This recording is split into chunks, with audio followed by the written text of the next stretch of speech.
വിശുദ്ധ കുർബാനയ്ക്കിടെ മണികൾ മുഴക്കുന്ന പതിവ് നൂറ്റാണ്ടുകൾ പഴക്കമുള്ള ഒന്നാണ്.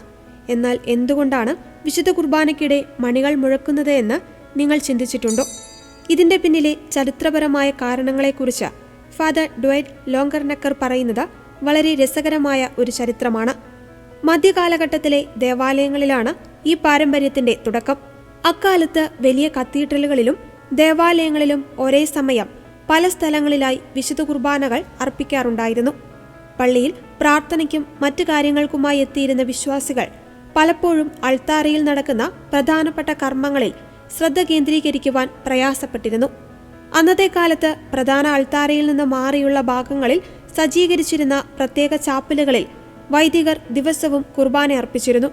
പള്ളിയിൽ തിരക്കും ബഹളവുമുള്ള സമയങ്ങളിൽ ദൈവസാന്നിധ്യം വിശ്വാസികളെ ഓർമ്മിപ്പിക്കുവാനും അവരുടെ ശ്രദ്ധ അൾത്താരയിലേക്ക് തിരിക്കുവാനും മണികൾ സഹായിച്ചിരുന്നു. അൾത്താരയിൽ മണി മുഴങ്ങുമ്പോൾ വിശ്വാസികൾ തങ്ങൾ ചെയ്യുന്ന കാര്യങ്ങൾ നിർത്തി ദൈവത്തെ ആരാധിക്കുവാനും പ്രാർത്ഥിക്കുവാനും ശ്രദ്ധിച്ചിരുന്നു.